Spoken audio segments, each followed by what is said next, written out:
On my 70th birthday, I discovered my husband had another family on the side. It turned out that the year the national college entrance exams were reinstated, he used our entire life savings to pull some strings and swapped my exam results with those of his distant cousin. After that, he was married to me for 50 years, while carrying on an affair with that same distant cousin for 48 of them. Faced with my tearful accusations, my husband looked utterly exasperated and told me to just accept my fate. If you were really destined for college, do you think I could have swapped our fates? We've made it through all these years. I never divorced you over your education, so what's there to fight about? Their son kept his head down, playing his game, his tone even more irritable and resentful. Old people and their endless drama. Can't you just settle down, Mom, with your attitude? What good would going to college even do? Instead of wasting time arguing with my dad, you might as well go peel me a couple of apples. Seeing the identical, icy expressions on both the father and son, I was so agitated that I had a heart attack. When I opened my eyes again, I found myself back in 1977. At that time, the national college entrance exams were set to resume in just 6 months. I was sitting alone at the empty table when my husband came back with our son. The two of them, who had been chatting and laughing, fell silent the moment they saw me. My son pursed his lips, sat down on the sofa, and started playing a game. Chinben, meanwhile, furrowed his brow. Didn't you say not to wait for us? My son and I already ate out. He stood there in his 70s, his back still ramrod straight. I'd become a grumpy old woman, but there he was in his white shirt and dress pants, his silver hair parted to the side and gleaming, still looking every bit the refined old gentleman. Do you know what day it is today? I murmured to myself, my voice as soft as a whisper. Today is my 70th birthday, and also our 50th wedding anniversary. Chinben remained unmoved by these words. In fact, his frown deepened. What's all this nonsense? At our age, why bother with such things? At your age, you still expect to indulge in cake like the young ones. You're just too greedy. Listening to his scornful accusation, I forced a stiff, thin smile. When you left the house, I was right behind you. The whole time. After 50 years of marriage, I learned for the first time that my husband, Chinben, had another love. My husband, who has always been so proud and aloof, was actually carefully serving food and peeling shrimp for someone. The tenderness in his expression was something I had never seen in all our decades of marriage, and my son, whom I raised with such toil and hardship, was even more blunt in his complaint. That ignorant old woman, my mom, does nothing but nag all day long. It's so annoying. Thank goodness I can still come hide out at Aunt Cheng's place. My dad named me Chin Man, full complete, out of regret that he couldn't have a complete life with you. If only you were my real mother. My husband, Chin Ben, looked at me with even deeper affection. In my heart, you have always been my wife. At those words, the strange woman shyly melted into his embrace.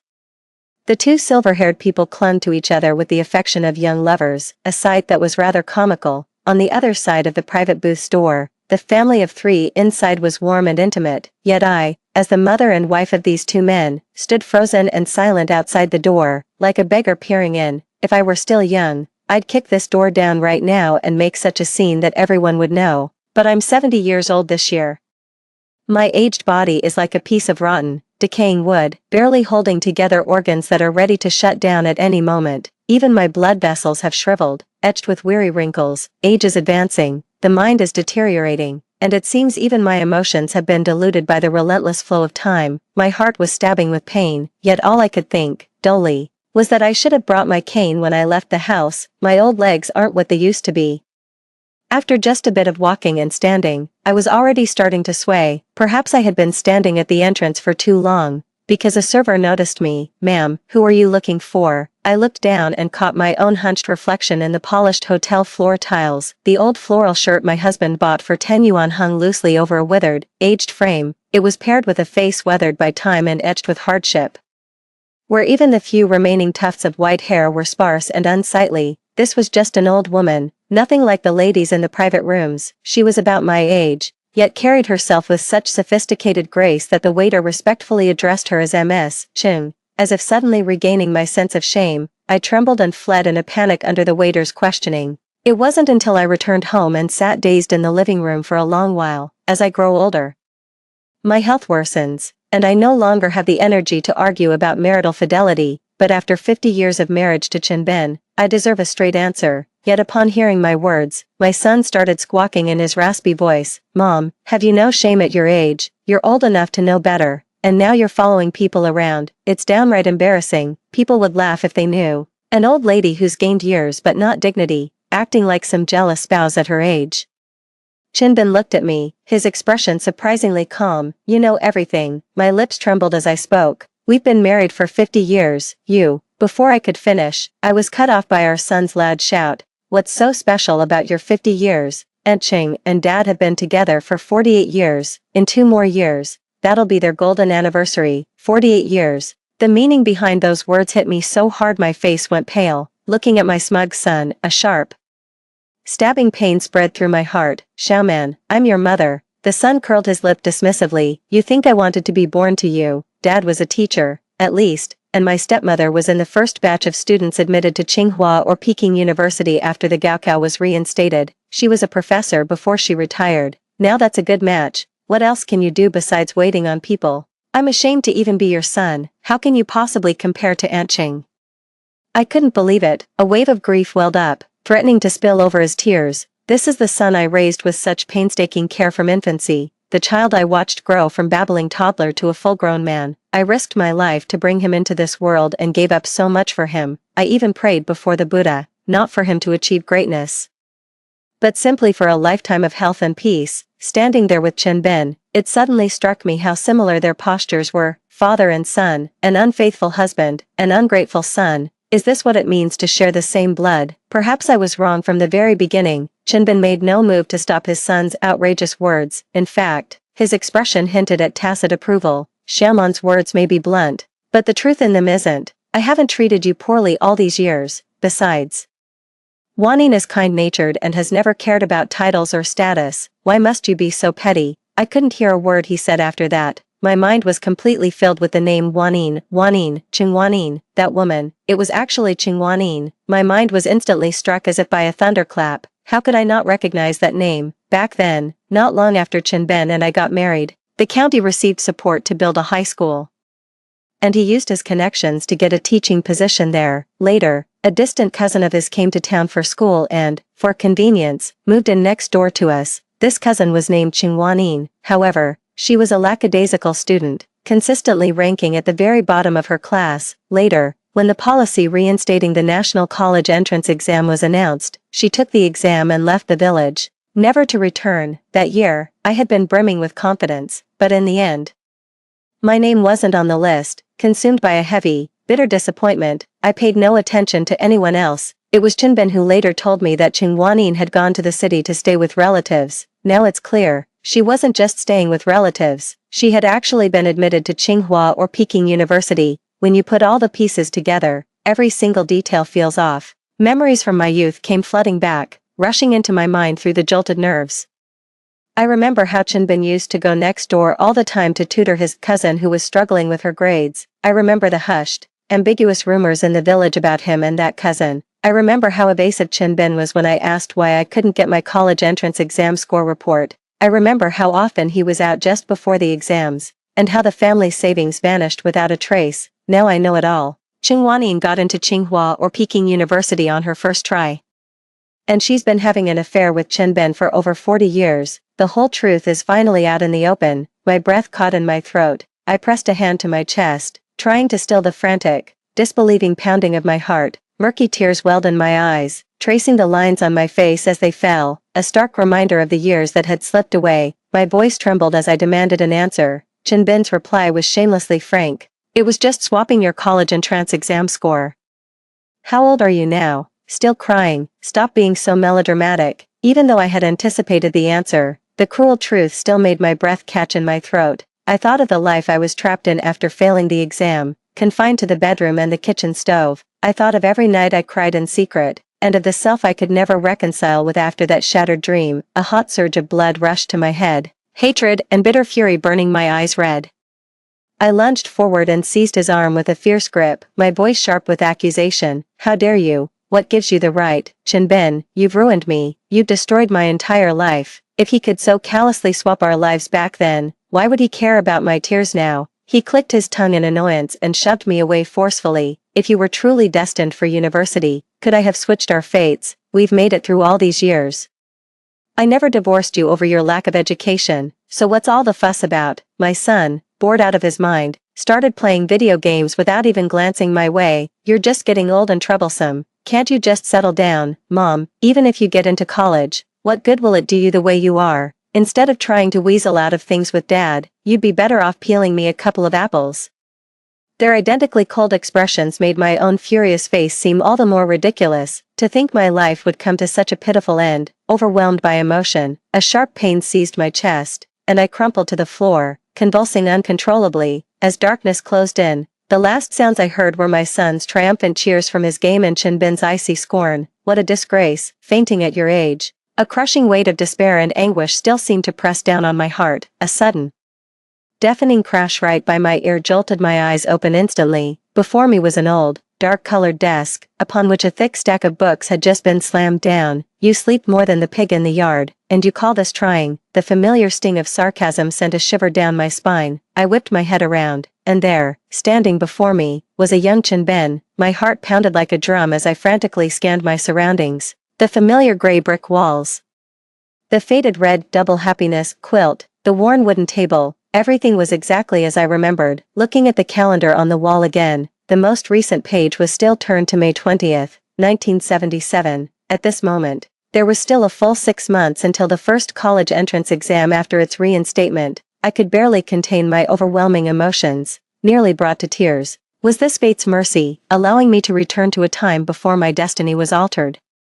It's a shame no one there could sense the turmoil in my heart. Chinbin, 26 at the time, kept hurling insults at me. If you're so fond of cutting corners and shirking work, why bother with school at all? Just drop out. A lazy good-for-nothing rotting at home is better than making a fool of yourself in public. I gave a quick, decisive nod. All right. Chinbin froze, thinking he must have misheard. What did you say? Seeing his stunned expression, I sneered inwardly.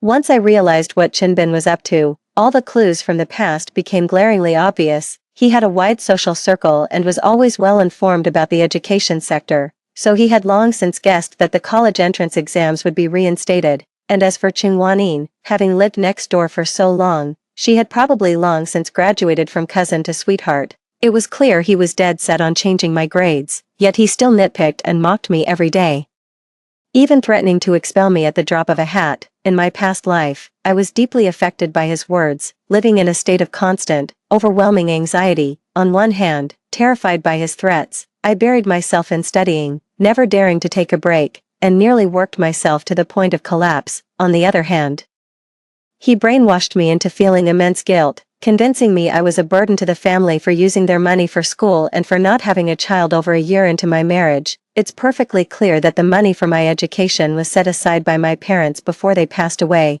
You want to claim the moral high ground while expecting me to obediently let you use me. What a joke. You can't have it both ways. At that moment, looking at the repulsive face of the young Chinbin, I was cursing him out with every foul word in my mind, calling him a bastard. Yet, on the surface, I swallowed my disgust and put on an act of complete trust and dependence. You're right, dear. I've finally come to my senses. Just like Auntie at the village entrance says, a woman's most important duty is to support her husband and raise her children. Going to school is truly neglecting one's proper work. I won't study anymore. I'll go and withdraw from school tomorrow. From now on, I'll stay home, be dutiful, cook, and feed the chickens. I watched with great amusement as Chinbin's face gradually turned ashen, barely holding back my laughter. Are you kidding? If I really gave up and slacked off, what would happen to his precious little sister? Sure enough, when I went along with what he was saying, Chinbin wasn't pleased at all. Instead, he was horrified. What do you mean by that? You were the one who insisted on going to school, and now you just want to quit. Do you think education is some kind of game? With a look of pure innocence and a pout of feigned grievance, studying is so exhausting. I'm already married. Why should I have to put up with this? No matter how capable I am, nothing gives me more confidence than having a warm, dependable man at home. Having one successful person in the family is enough. The man handles the outside world, the woman manages the home. I'll be your supportive wife. Isn't that perfect? Chinbin's face looked as if he had swallowed a fly. He simply couldn't understand how someone who had once pushed themselves to the point of exhaustion studying could suddenly decide to drop out and dedicate themselves to being a supportive spouse. I watched in silence. He took a deep breath, then suddenly leaned in close to me and lowered his voice. Yuzhen, you have no idea. I've heard a rumor that they're very likely to lift the restrictions and reinstate the college entrance exams this year. I never expected him to be so unable to contain himself. I kept my composure. So what if they reinstate the exams? Let them do what they want. It doesn't affect our lives one bit. Chinbin was seething with rage, yet he had no choice but to continue patiently coaxing her. Yujin, your parents always wanted you to finish high school. Now that the college entrance exams might be reinstated, don't you want to get into university and make them proud from beyond, for a moment? His fury was almost impossible to contain. I dug my nail so hard into my palm that I drew blood, just to barely keep my composure. Chinbin, how dare he bring my parents into this? In my past life, my grades were swapped. I should have at least gotten a high school diploma, but he probably wanted to cover his tracks completely, to make sure I couldn't even get that diploma, leaving me with nothing but a junior high school education for the rest of my life, in our past life. When he heard everyone shaking their heads and sighing, saying I wasn't good enough for him, was he feeling guilty, or secretly pleased? If my parents knew from beyond the grave, they'd probably want to drag him down with them. I gritted my teeth inwardly, while maintaining an innocent expression. My parents always said that as long as I'm happy, nothing else matters. If they knew how exhausted I was from studying, that I'd even lost my appetite, they'd definitely feel sorry for me too. Chinbin hadn't expected me to be so stubbornly unyielding and was left speechless with anger. I then casually brought it up, as if by chance. Going to school costs money every single day, and it doesn't bring in any income. I might as well go help Auntie Lin weave baskets to earn a bit of cash. Maybe then I could even afford to buy some peach shortbread from the supply and marketing cooperative. Seeing a glimmer of hope, Chin Bimru immediately chimed in, I'm your husband. If you want peach shortbread, I can just buy it for you. He then finished with an exaggerated sigh, I want you to study hard, partly to honor your late parents' wishes, and partly for your own good. Yujin, you should spend less time with those illiterate village women. What could they possibly know? Remember, women hold up half the sky, but one must still be educated. He's managed to have it both ways. I gave a casual nod and urged him to hurry up and buy it. Or the supply and marketing cooperative would close. Chinbin was left speechless. He had no choice but to put on his coat and head out. Chinbin taught at a high school. His salary came with grain, oil, and cloth ration coupons, but not pastry coupons. To buy walnut cookies, he had to trade other coupons with people. In my past life, I was more frugal than anyone, never daring to eat or drink much. In the end, all the savings I scrimped and saved for were used by him to bribe the examiner, which came back to slap me right in the face. Those TV dramas from later years got it right. If you don't spend your husband's money, he'll just spend it on another woman. Meanwhile, I wasn't just sitting around at home waiting. Chinbin's trip to the supply and marketing cooperative couldn't be kept a secret in the village. If he was buying expensive walnut cookies, he was bound to be thinking of his darling cousin. I slipped through the backyard and made my way stealthily to Qingwanin's place next door. Her house had fallen into disrepair over the years, with many parts of it being fragile and dilapidated. One window, in particular, never shut properly, but since the window was in the living room and the draft didn't reach the bedroom, Qingwanin had never bothered to fix it. Now, that worked to my advantage. Peering through the gap in the partially open window, I soon caught sight of Chinbin returning. Just as expected, he went to Qingwanin's place first. He was seen hurrying through the door, carrying 2 stacks of neatly wrapped walnut cookies. Qingwanin closed the door right behind him, then turned and linked her arm with his. Chinbin placed one of the stacks of cookies on her table, his face etched with irritation. That ignorant fool Su Yuzhen. I always knew she was dim-witted and lazy, but today she's completely lost her mind. She won't even go to school anymore.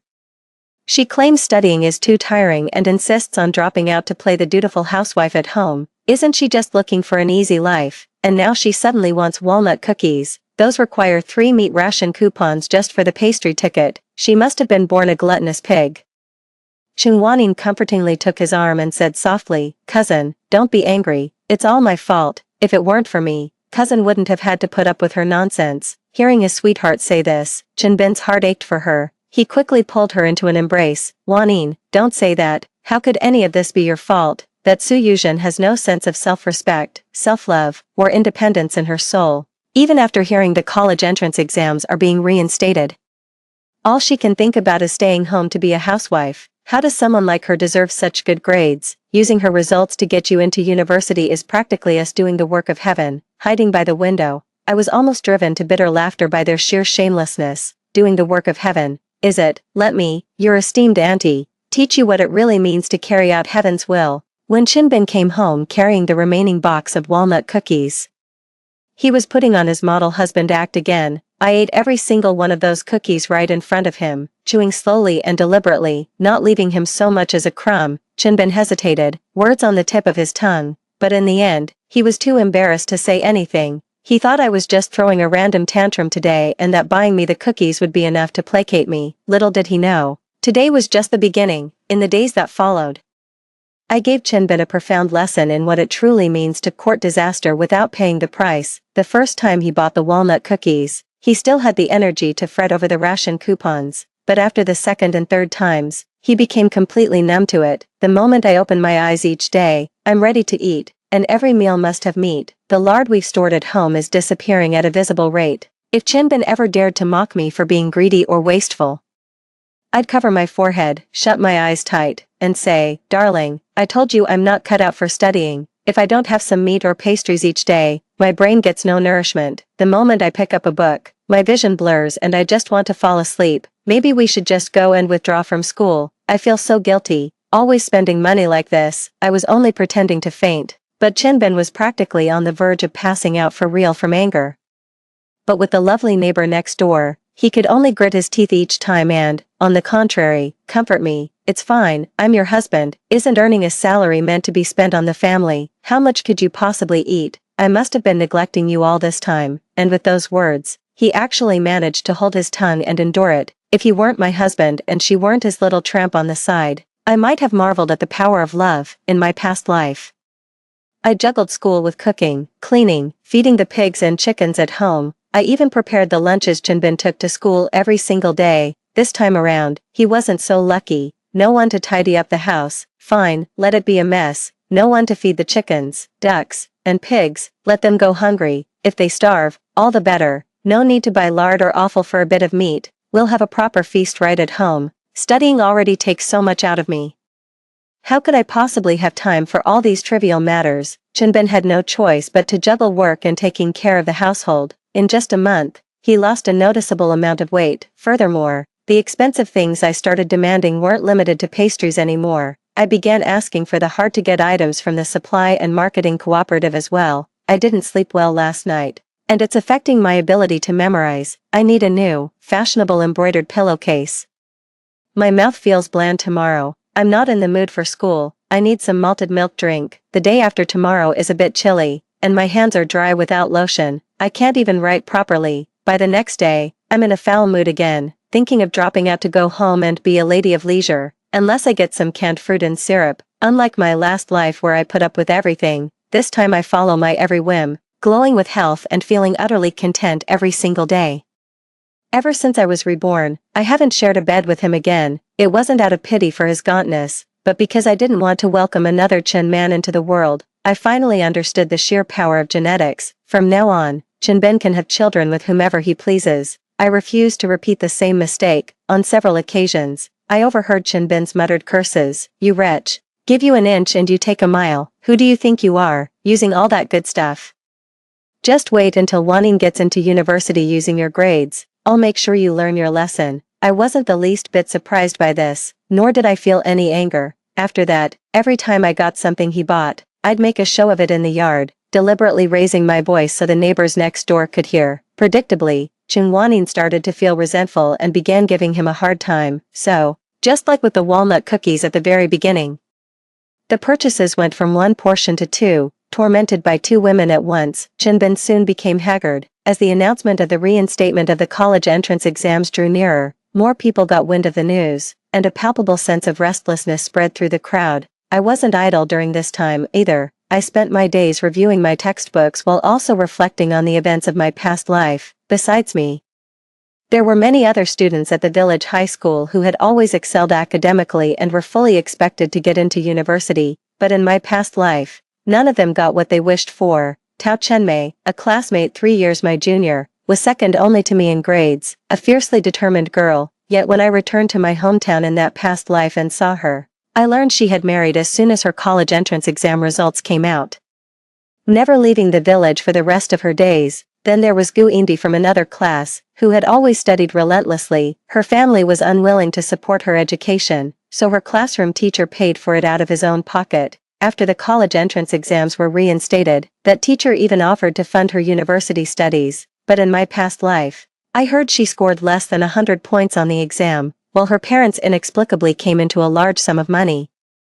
There were also her classmates, Zhao Ji, Lin Jun, the daughter of crippled Lin, and Su Wenxiu, the son of widow Wang from the head of the village. Without exception, they were all high-achieving students from poor families with no connections or backing. I suspected Qinbin at first, but to play it safe, he only stole the scores from someone close to him, specifically mine, for his cousin. Even that cost him his entire life savings. Qinbin simply didn't have the capability to organize an operation of that scale. Very few people in the village wielded that kind of influence, so I quickly narrowed down the suspects. But to stop him successfully, I needed solid proof, and I figured I'd teach Qinbin a lesson he wouldn't forget while I was at it. In the days that followed, I kept a close watch and finally picked the perfect moment. On that day, I sent Qinbin out on another errand, and this time, he came back much later than usual. I could tell from the look on his face that the plan had worked. In the days that followed, he began going out frequently. He even visited our neighbor Qingwanin's house less often, clearly preoccupied with more pressing matters.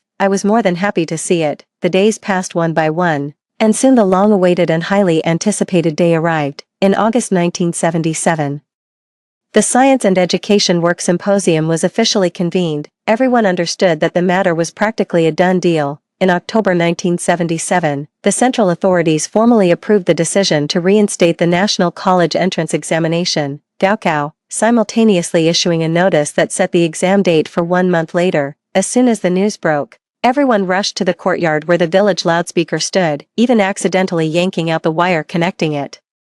But the villagers swarmed in and then scattered just as quickly, with no one knowing who had pulled the wire loose. The village head had no choice but to grumble and find someone to fix it himself. Time passed at its own steady pace, and the day of the National College entrance exams drew ever closer. That noon, after finishing their lunch, the villagers gathered around the century-old banyan tree at the village entrance to relax and chat. A sudden, piercing stream of noise blared from the village loudspeakers, reaching every corner of the settlement. Leaning against the banyan tree, Wang Irma scratched his head. Didn't they just fix that thing the other day? What's that strange noise now? Someone nearby chimed in. This loudspeaker keeps cutting in and out. Old Lou, the village chief, just got some apprentice to fix it. Too cheap to hire a proper repairman from town.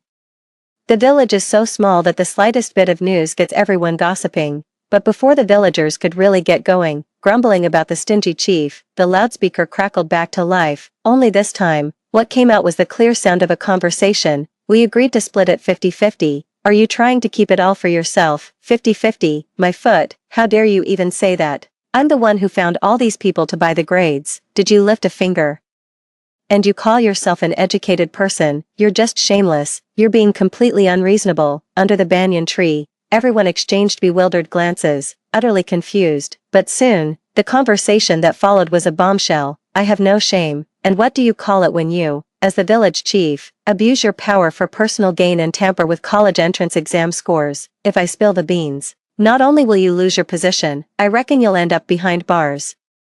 The air seemed to freeze for a moment, followed by a wave of shocked murmurs. But the conversation on the broadcast wasn't over yet. Go on, say it, tell me, how much cleaner are you than I am? Hey, at least I'm selling to folks from the village, but you're selling out your own wife. That sweet girl, little Yuzhen from the Su family, she still doesn't know you're carrying on with your cousin, does she? The words blared from the loudspeaker, deafeningly loud. Instantly, countless pairs of eyes locked onto me, making me incredibly uncomfortable. The conversation from the loudspeaker continued. As the village chief, you only pick on the most vulnerable people. Aren't you afraid of karma? You're the one who brought Guindy's parents here, aren't you? Plotting with them to swap the exam results. And on top of that, you plan to sell the poor girl off. What karma for me? You're the one who's gotten away with everything. What did Yuzhen ever do to deserve being swindled by you? And you wanted to give your own wife's college entrance exam score to that tramp. Have you no conscience at all? They went back and forth, each trying to claim the moral high ground, yet both were covered in filth themselves. In the end, it was a case of dog eat dog, with all their dirty laundry being aired for everyone to see. Suddenly, a commotion broke out nearby. It turned out the village broadcast had mentioned Su Wenxiu.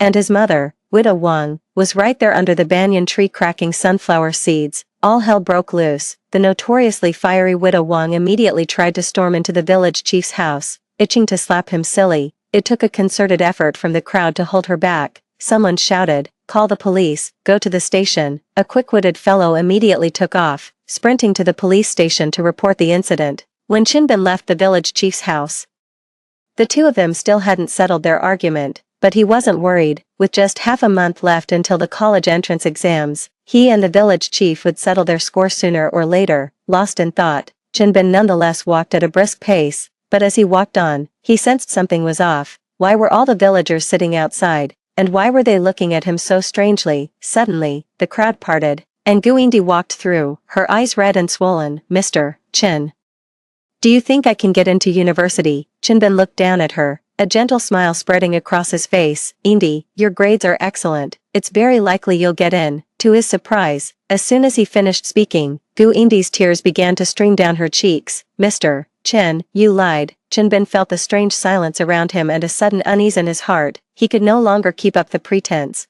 Avoiding everyone's gaze, he hurried home. When he entered the room, I was, for the first time in a long while, tidying up, and it was his things I was sorting. It's not for any other reason. I'm just terrified he'll walk off with something valuable from the house. I'd be absolutely heartbroken. Seeing me pack his clothes in silence, Chinbin felt both confused and uneasy. "Yuzhen, what are you?" I smiled. "Chinbin, how many years do you think someone gets for organizing exam fraud?" As the words hung in the air, a visible panic washed over him. Before he could even muster a defense, the police knocked on my door. "Chinbin, you're coming with us." Beside them, the village chief stood handcuffed, his face etched with despair. After watching them walk away, the door next door finally opened. "I knew something was off the moment you insisted on following the electrician to watch him fix the wires. You wretched woman, he's your husband. For God's sake, why would you do this to him?" Since Qingwanin moved in, she's only ever interacted with Chinbin. This was the first time she'd spoken to me at such length. I studied her face, pale with tension, and saw a complex mix of emotions in her eyes as she looked at me. There was wariness, jealousy, and resentment. "Su Yuzhen, not everyone is as naturally gifted at studying as you are. My cousin is just using your Gaokao score to help me out. Once I'm in university, you can always retake the exam yourself. How could you be so heartless? Your cousin has always been so good to you. Su Yuzhen, you have no conscience." Seeing her bluster was just a cover for her fear. I had absolutely no desire to explain myself. Our worldviews and values are worlds apart. How could I ever hope to convince her? Besides, it's not like she needs my convincing in the first place. I simply smiled faintly. "Come to think of it, I'm not sure if your situation even qualifies as being an accomplice. If we really get sentenced together, you'd be thrilled, wouldn't you? You'd get to be with your darling cousin forever." Ignoring her furious stomping, I turned and went back inside. That night, I had the most peaceful and restful sleep since my rebirth. A week later, the incident was reported in the newspapers. In the very first year after the reinstatement of the National College Entrance Exam, individuals abused their power, accepted bribes, and attempted to orchestrate cheating and alter scores, causing a severe scandal. The government took this matter extremely seriously. Even top leaders made it clear that the National College Entrance Exam is a fundamental principle of the state, a line that must not be crossed. In the end, the village chief, Chinbin, and all the others involved in the bribery were sentenced to the maximum penalty, with most receiving prison terms of 10 to 15 years. The buyers of the college entrance exam scores were also uniformly sentenced to prison. Though their terms were not as lengthy, Chinbin going to prison didn't really affect me. Ultimately, it's because we never actually got officially married. In the countryside, once a man and a woman hold a wedding banquet, they're considered husband and wife, even in my past life.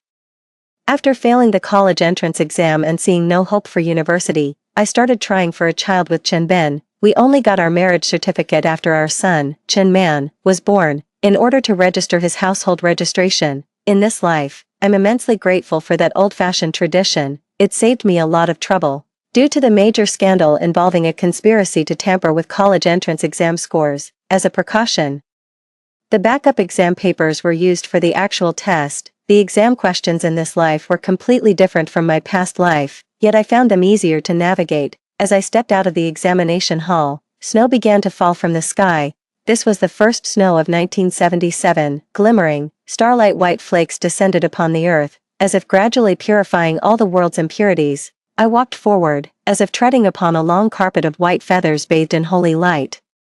Each step felt pure and radiant, as if heralding a promising future. Years later, I had secured my place in the textbooks, more than the prestigious title of a Tsinghua or Peking University professor earned through seniority. I was better known for my groundbreaking contributions to the industry, leveraging a future-oriented, strategic vision. I led the domestic industry to a position decades ahead of the rest of the world, once again. Good news from the experiment had the students beaming with joy. I took off my lab coat, looked at these earnest and endearing graduate students, and smiled faintly. All right, kids, let's go. To reward you all, I'm treating you to Hadaleo, woohoo. All right, long live Professor Sue, woohoo. I want the pork stomach and chicken soup base. I led my chattering students, like a mother duck with her ducklings, in a boisterous procession towards the Hadaleo restaurant. While waiting at the traffic light, a destitute-looking couple stood not far from us. A gaunt, dark-skinned boy, who appeared to be their son, was throwing a tantrum on the ground, wailing for a toy car displayed in the shop window. The man deliberately shielded his face, paying no attention to the child thrashing about on the pavement. The woman tried to coax him at first, but eventually lost all patience. She grabbed a wooden stick nearby and started whacking the boy's backside. Have you no shame? No shame at all. Don't you know our situation? How dare you ask for a $15 toy? The boy wailed and sobbed. That's not true. It's not like that. You're not my mother. You should be a Tsinghua or Peking University professor. You should treat me extra well and even pull strings to get me a job. Stop hitting me, Auntie Ching. Please stop. Wah. Hearing the boy's words, the woman flew into an even greater rage and lunged at him, beating him wildly. Say that again. What did you just call me? Huh. A son doesn't blame his mother for being plain, and a dog doesn't blame its home for being poor. You're worse than a dog. What sin did I commit in a past life to marry a useless man and give birth to a son who's lower than swine? My wretched fate. The family drew many stares on the street, with even the students watching them curiously. Suddenly, the boy who had been beaten saw me. He scrambled to his feet on all fours and charged straight toward me. The students gasped and instinctively formed a protective circle around me, shielding me from view. The boy couldn't even get close enough to touch me, hopping up and down in frantic desperation as he shouted, Mom, Mom, it's me, it's Xiaoman. Mom, Mom, I was wrong. You're my real mom. Get me out of here. Mom, this woman is crazy. One of my students snorted with laughter. Kid, you've got the wrong person. Our teacher isn't married and has no kids. She's the belle of Tsinghua and Peking University. Don't go claiming relatives willy-nilly. Hey, someone, his parents need to come get him. The woman quickly apologized and dragged the wailing boy away by the scruff of his neck. The man seemed momentarily stunned, staring in my direction and mumbling something under his breath. Not that I had any interest in deciphering it. The light turned green, and the crosswalk cleared into an open path. I was leading my students, the future hope of the nation, off to enjoy a delicious hot pot meal. As for other irrelevant people and matters, how could they possibly stand in my way? Story 2. After being reborn 10 years in the past following the car accident, Zhou Tingji and I broke up with a silent understanding. In my past life, he only got close to me for Liang Yu's sake, only to watch helplessly as the one he truly loved ended up with someone else, through all the twists and turns. I ended up being Mrs. Zhou for 7 years. The first thing he did after being reborn was to get rid of me. Hey, Nian, let's just call it quits. Back then, he wasn't the esteemed Mr. Zhou everyone would later fawn over, just a broke college guy applying for a poverty-stricken student scholarship, so desperate for love, he even dated his crush's best friend. He regretted that decision for a full 10 years. I agreed to leave you alone, but after my identity was exposed. Why did he come looking for me in such a hurry? 1. The bell rang, signaling the end of class. Nian Nian, let's go to the cafeteria together. Without waiting for the 10 years younger Liang Yu, I packed my bag myself, standing beside her. Zhou Tingji's thin lips parted slightly, his gentle, watery eyes gazing at Liang Yu. No need, we'll go ourselves. He Nian is going to be very busy lately. He turned his handsome profile, his tone a gentle reminder, right? I remembered how Zhou Tingji's voice that day was cold and detached as frost, leaving no room for argument. Henian, let's part on good terms. This time, I don't want to miss my chance with Liang Yue. Indeed, he had been filled with regret for a full decade. He regretted ever getting involved with me just to get closer to Liang Yu. He had saddled himself with the label of someone else's boyfriend far too early. Now that he had a second chance at life, he would never let himself do something so foolish again. I gave a slight, wry smile. Yeah, you guys go ahead with Liang Yu, he's right. I've been swamped with the campus competition lately, and I've got rehearsals to get to. At the mention of the campus competition, a flicker passed through Liang Yu's eyes. In my past life, despite holding the massive fortune my parents left behind, I willingly played the part of the devoted wife and mother.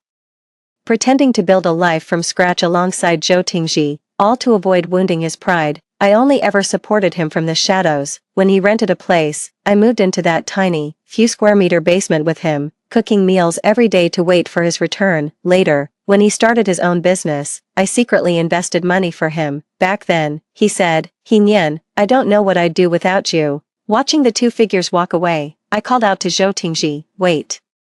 Zhou Tingji stopped in his tracks and turned to look at me, a hint of impatience already showing. His eyes held a look that said, "I knew it." I reached out a hand and began to speak under his puzzled gaze. "I remember I was the one who topped up your meal card. Since we've broken up, I'd like you to pay me back." Zhou Tingji was taken aback. He probably forgot at that moment that the future Mr. Zhou, who would casually drop tens of thousands on a single meal, was still a broke college student who couldn't even cover his own living expenses. Liang Yu would never have guessed that all those gifts Zhou Tingji gave her, every single meal he treated her to, it was all my money. Out of respect for his dignity, I never told Liang Yu the truth about Zhou Tingji's situation. Feeling sorry for him, I would naturally transfer money to his meal card whenever the three of us ate together. It was always Zhou Tingji who paid. Liang Yu never paid for anything.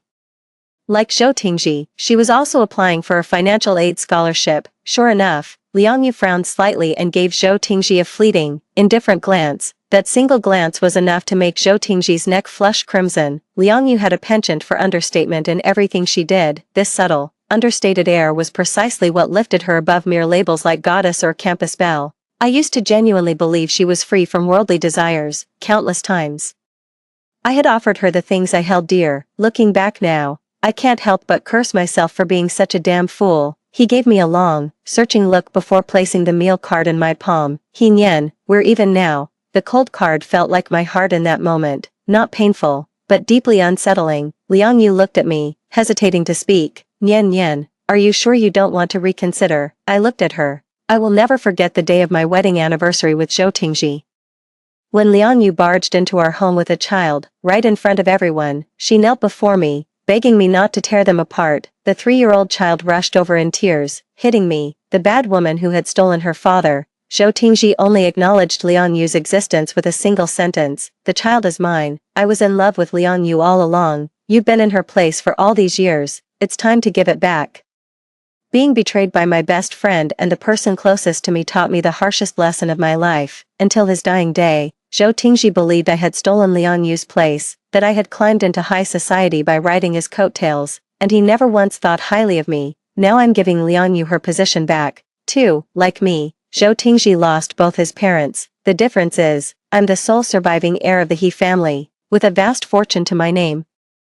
He was genuinely poor, so poor he had to work his way through college. To keep him from taking odd jobs all over town, I specifically set up a generous scholarship fund in our department at the university. Zhou Tingji was a top student, earning tens of thousands in awards each year. Combined with his student loans, he had no need to work a part-time job for money. After graduation, I encouraged him to start his own business, quietly funneling money to him in various ways, which paved the way for the future Mr. Zhou he became. Yet, he ended up getting together with Liang Yu, who had returned from abroad after a divorce. This time, he wants to live his own life, and I'm going to live mine. I took out my phone and dialed the number I knew by heart. "Phone June." I agreed to the engagement before my parents passed away, fearing I'd be taken advantage of on my own. They arranged a marriage for me with the Feng family. It's just that I never liked Feng Jun before, so I naturally kept my distance. I think being with Feng Jun is actually pretty good now. At least in his past life, Feng Jun never married and had no women in his life, so he's clean. 3. Within days, the news of my breakup with Zhou Tingji had spread all over the school. He joined the ranks of Liang Yu's many admirers. Wherever Liang Yu was, Zhou Tingji was sure to be. His love for her passionate and direct. Under the dormitory building, Zhou Tingji's tall, slender figure was dappled with light filtering through the tree canopy. Feng Tian looked at me cautiously. "Nian Nian, I'm sure you'll find a man even more handsome and talented than Zhou Tingji someday." I forced a faint smile but said nothing. Everyone says Zhou Tingji has taken a liking to Liang Yu and dumped me. I now go to class every day under the weight of everyone's pitying stares, apart from feeling a bit awkward at first. I've now learned to simply tune it all out. A shy boy suddenly darted out from the side. Nyen, this is for you. I looked at the box of imported chocolates in the boy's hand. They were expensive, beautifully packaged, but I knew they weren't for me. They were for Lianyu. Everyone knew that Lianyu and I were inseparable best friends. Anyone trying to court Lianyu would always send gifts to her through me first. It wasn't until a class reunion after graduation that I found out how bad my reputation was. People said I was too timing and always out for a free ride. Lianyu knew all about it, yet she accepted everything without a shred of guilt, happily enjoying the perks while playing the field. I can't deliver things for you anymore. You'll have to give it to Lianyu yourself. The boy flushed bright red with embarrassment. Just then, Lianyu came down from the dormitory. Zhou Tingji stood there, his demeanor solemn and grave. Nyen, what nonsense are you talking about? When did Lianyu ever accept anything from him? Lianyu was the pure campus goddess who had never been close with any guy. He felt as if something precious of his was being coveted, and it left him deeply unsettled. Oh, really? After all, in his heart, Lianyu was his spotless white moonlight. How could she possibly do something like that? Lianyu, haven't you accepted gifts from other guys? Lianyu said coolly. Nyen, I know you're upset after breaking up with Zhou Tingji. I don't blame you. Her entire demeanor radiated a magnanimous I'm above holding this against you. My tone was even cooler than hers. That expensive phone in your hand was a gift from him. The earphones were from Senior Zhang in the School of Economics and Management. Oh, and he sent you flowers for a whole week. You said flowers weren't practical. So he switched to giving you a box of Dryo lipstick in the muted rose shade. I handled all of them. Nyen, weren't all those from your admirers? Feng Tian pushed up her glasses, her eyes sparkling with gossipy curiosity. I shook my head. They were all for Lianyu. I gave them all to her. Lianyu was no longer acting so aloof. I thought these were from you. I scoffed and asked Feng Tian, do you actually believe her? Feng Tian raised her hand. Absolutely not. But with Zhou Tingji glaring at her from the side, she could only cautiously rub her nose and say, perhaps Lianyu misunderstood. Zhou Tingji said, you're the one who accepted gifts from others, and now you're trying to pin the blame on Lianyu. Nyen, is this some kind of joke? A dull ache throbbed in my heart, and I swayed unsteadily. What's wrong with you? Zhou Tingji rushed over to help me up, his brow furrowed so deeply it could have crushed a mosquito. I snapped back to reality and pulled my hand away. If you don't believe me, I'll have no choice but to call Senior Zhang and have a face-to-face confrontation with this classmate, and if you still don't believe it, I can find even more people. Watching Lianyu's clenched fist, I said slowly, I had their contact information. I reported to them every time Lianyu accepted something. Do you want me to make the call right now? I made a move to grab my phone. Enough, Nyen. You're just jealous that Lianyu is more popular than you, jealous that she's prettier than you. Your jealousy is so ugly. I heard Feng Tiantian's sharp intake of breath. After losing both his parents, Zhou Tingji matured beyond his years and would never dream of publicly humiliating someone like this. To outsiders, he always presented the image of a gentle, top-performing student, but there was one exception. The mere sight of Lianyu was enough to stir his emotions. I thought we were kindred spirits, that I was helping him through his struggles. In reality, I was just his only option at the time. I closed my eyes, desperately wanting to tell him, on Lianyu's list, he didn't even crack the top 10. That's how Zhou Tingji transformed into the formidable Mr. Zhou, a man everyone feared. It was only after the divorce that Lianyu truly looked at him. All those years, they had been sneaking around behind my back, meeting in secret, reveling in their love, and I, like any ordinary wife, would always nag him to drink less, forbid him from smoking, and force him to go for checkups. I'd go on, repeating the same old warnings I'd given him 1,000 times before. How many times have I looked back and wondered if Zhou Tingji, while he was off enjoying his romantic escapades with Lianyu, felt the same peak of impatience when receiving my nagging messages to take care of his health. I never told Zhou Tingji that a significant portion of the success he credited to himself was actually due to my efforts behind the scenes. It was a matter of a man's pride, and besides, Zhou Tingji was the one I held closest to my heart. I was more than willing to nurture that boy into an exceptional man, but it's a shame that someone else plucked this man just as he was coming into his prime. He betrayed me, and in the end, he even tried to pin the label of jealousy on me. I think it's necessary to make him face the facts. Zhou Tingji, what gives you the right to stand up for Lianyu? Ignoring his suddenly frosty expression, I took Feng Tiantian's hand and left. He seemed to have forgotten that Liang Yu wanted nothing to do with him at this point. 5. Perhaps my words had stirred something in him, as Zhou Tingji hadn't waited for Liang Yu downstairs for quite some time. Liang Yu has been busy preparing for the school competition lately and hasn't been paying any attention to Zhou Tingji. To encourage participation, the school specifically announced a prize of 10,000 yuan for the champion. I'm not in it for the money, but Liang Yu really needs that 10,000 yuan. It was this competition that gave Liang Yu her first taste of fame. Riding on that small wave of popularity, she managed to attract quite a few promising young talents.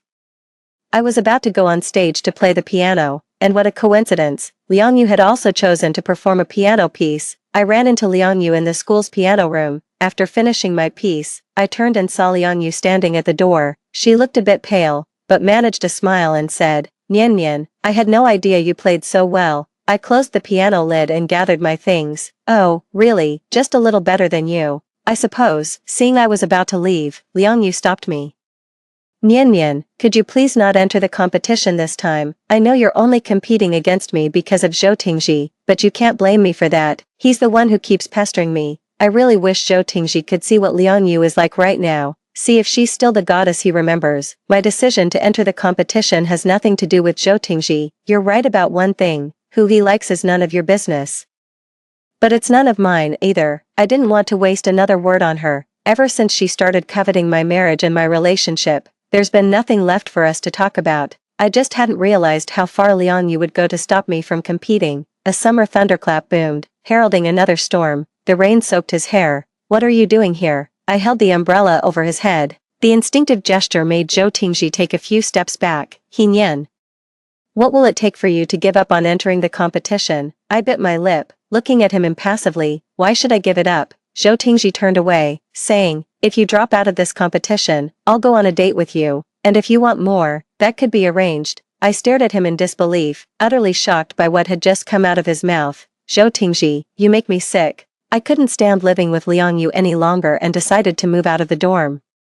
The butler and his team efficiently packed up my belongings. Feng Tian stood by, her mouth agape. "He Nian, are all these ladies your family's housekeepers?" I nodded, took off my glasses, and began to apply my makeup. Zhou Tingji doesn't like it when I dress in bright colors. He prefers the plain, understated look that Liang Yu has. It's a shame that I, with my 5 parts allure and 7 parts enchantment, look positively malnourished in simple clothes, like a carnivorous enchantress who's been forced onto a lifelong vegetarian diet. When Zhou Tingji says I'm not as pretty as Liang Yu, he's clearly blind. When Liang Yu returned to the dorm and saw the completely transformed me, she was so taken aback she froze for a second. "Nian Nian, what are you doing?" I changed into my own designer clothes. "Nothing much, I'm just done playing around. I'm moving back home," Feng Tian said enviously. "Liang Yu, you have no idea, He Nian's family has 8 housekeepers and bodyguards. Who would have thought our little rich girl was right here with us all along?" She sweetly threw herself over. "He Nian, don't forget your old friends when you make it big. Remember me, the one who used to gossip and eat melon seeds with you." I smiled, pulled out the LV bag I'd brought from home, and handed it to her. "It's for you. Do you like it?" "I love it. I absolutely love it." Liang Yu's eyes were inscrutable. In the past, I would have given her anything I had like this. Back in my long-absent home, I threw myself onto the bed. No need to pretend I'm broke. No need to worry about Zhou Tingji's finances. Just enjoy life to the fullest. I must have been out of my mind back then. Feng Tian posted on her social media. "Thanks for the gift, my lady, moi." The bag in the picture is the one I gave her. I quietly added my like after everyone else. 5. The butler moved faster than I had expected. Just a few days later, the university announced the cancellation of the annual scholarship for the computer science department. For someone like Zhou Tingji, who relied on that scholarship to pay tuition and get by, this was undoubtedly a major setback. He had no choice but to start working a part-time job again to cover his tuition fees. After Feng Jun and I became a couple, he gradually started appearing in my social circle. Zhou Tingji called.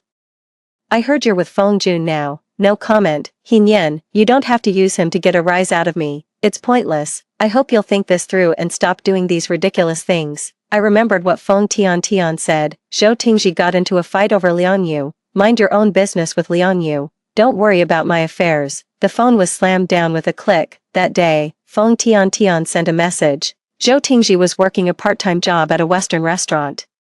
Guess what? He saw Liang Yu having dinner with a man from outside the university, and they were reportedly acting very intimate. Zhou Tingji rushed over and started a fight with the guy. Don't you think he's overstepping? Liang Yu isn't even his girlfriend. What's with the overreaction? But I understood where Zhou Tingji was coming from. Liang Yu had borne him a daughter. In his mind, she was already his woman. So of course he couldn't stand to see her being so intimate with another man.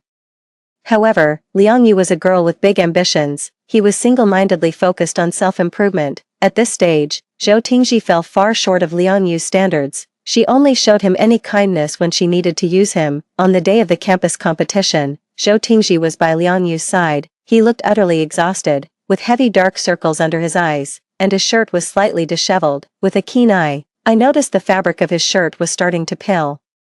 It seems his life hasn't improved since I left. His eyes met mine for a second before shifting to Feng Jun beside me. Our arrival, Feng Jun's and mine, caused a minor stir, and he quickly noticed Zhou Tingji's unusual behavior. Feng Jun shot me a glance, his eyes holding a silent warning. Premium content. 6. Feng Tian waved at me, her eyes gleaming with that familiar, shrewd sparkle as she waited for me to sit down beside her. She gave herself a thumbs up.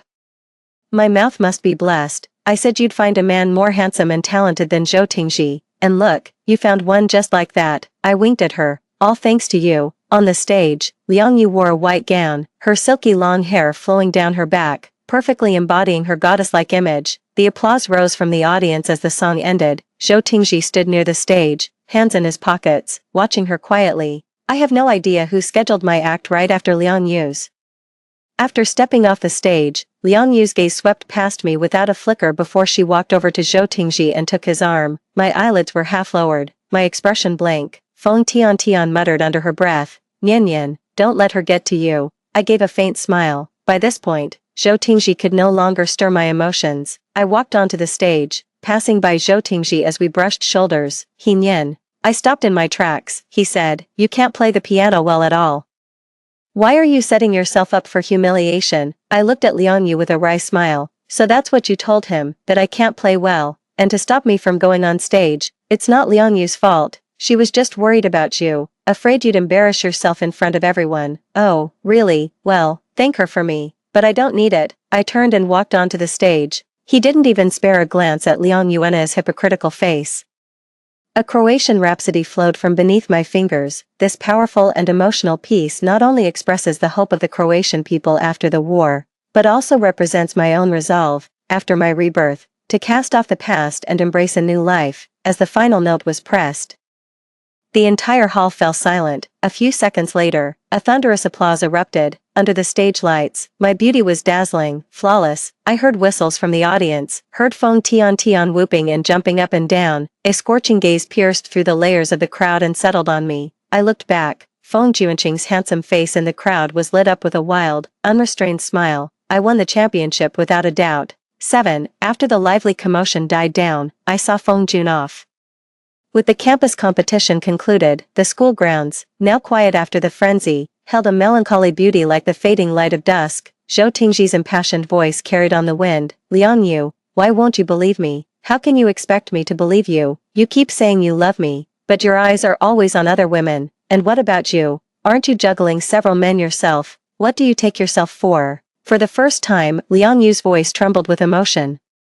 What choice do I have? My brother's treatment costs 300,000. Can you give me 300,000? If you can, I'll cut off all contact with those other men right now. Never see them again. Can you do that? A brief silence fell. Just as I thought Zhou Tingji would agree, I heard his low, somber voice. Liang Yu, don't push me. No one is pushing you. From the very beginning, I've never asked you for anything. Oh, you don't.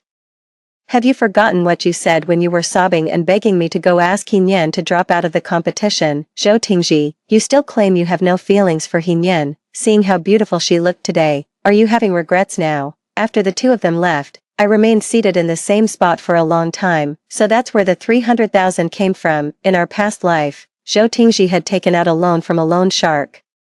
It wasn't until they showed up at my door and I almost lost a hand that I finally realized, but no matter how hard I pressed him, I couldn't get him to tell me what he'd done with the money. I was the one who paid off his debt, lied and told him I'd borrowed it from a friend, and smoothed the whole thing over. So, the 300,000 went to Liang Yu, but none of that has anything to do with me anymore.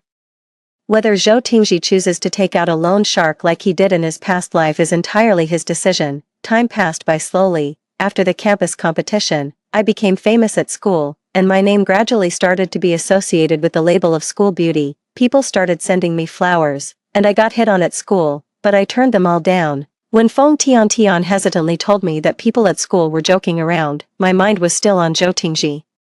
I immediately posted about my engagement to Feng Jun on my social media feed. The next second, Feng Jun had shared it on his public social platform. As a public figure, the news about him reached the school in no time. Lately, the way Liang Yu looks at me is positively murderous. Come to think of it, the only man Liang Yu has ever praised is Feng Jun. He was a senior, a campus heartthrob a few years ahead of us. His resume was pure gold, a prodigy backed by the Feng family, known for his sharp wit, biting humor, and a complete disinterest in women. That's exactly Liang Yu's ultimate goal. But someone like Feng Jun would never cross paths with Liang Yu. She was just daydreaming. Nian Nian, are you really with Feng Jun? I thought you always had a thing for Zhou Tingji. Oh, not anymore. It just slipped out. So where did Zhou Tingji's money come from? I snapped back to attention and studied her carefully. Only then did I notice that, compared to her anxious expression from before, she had returned to her usual detached demeanor. It didn't take a genius to figure it out.